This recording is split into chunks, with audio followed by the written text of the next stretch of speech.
Saudara-saudara terkasih dalam Tuhan kita Yesus Kristus, melanjutkan renungan hari Minggu dalam Minggu Prapaskah yang pertama ini.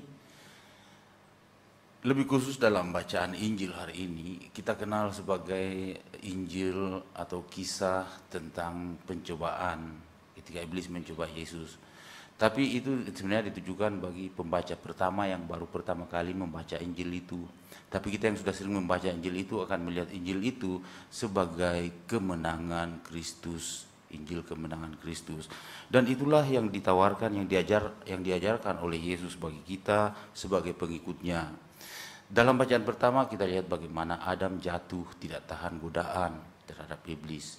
Tapi dalam bacaan Injil kita lihat bagaimana Yesus mengajak kita untuk menjadi pemenang ketika berhadapan dengan iblis.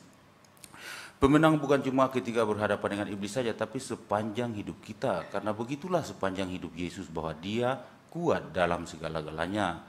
Kehidupannya adalah tanda untuk tidak menerima kebencian, tanda untuk menerima orang, tanda untuk berbuat kebaikan.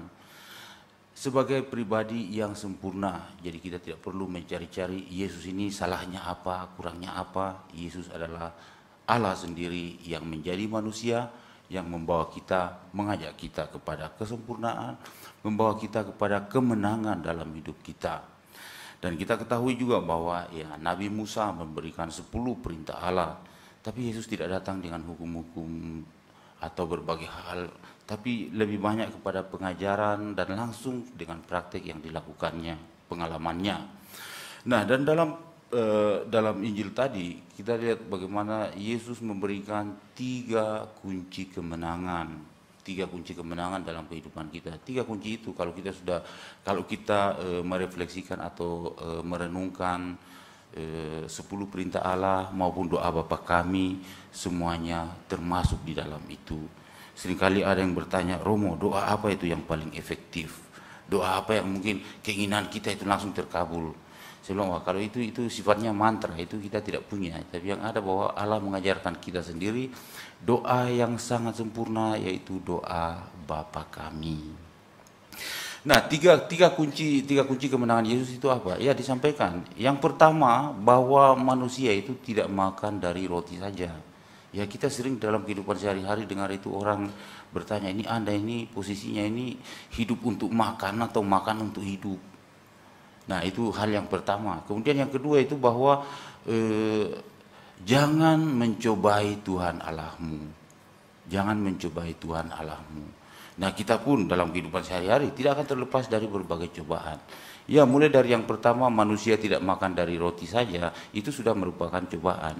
Nah, yang kedua itu secara khusus, secara eksplisit, secara terbuka memang mencobai Allah.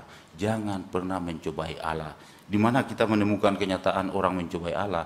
Ya, kita lihat bagaimana perdebatan orang Farisi dan Yesus sendiri sepanjang Injil, di mana selalu saja ada hal yang mungkin bagi orang Farisi sudah jelas, tapi ya supaya nampak sedikit lebih tahu, Yesus dicobai, apakah benar begini?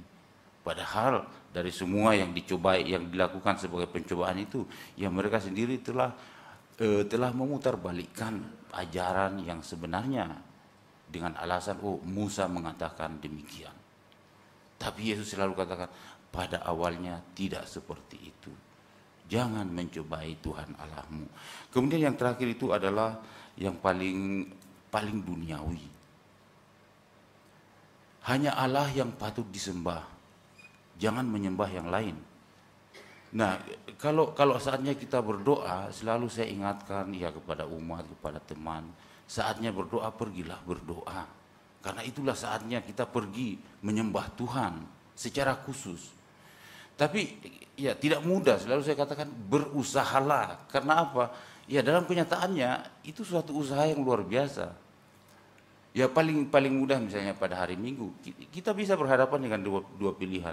Apakah hari ini saya harus gereja atau ada urusan lain?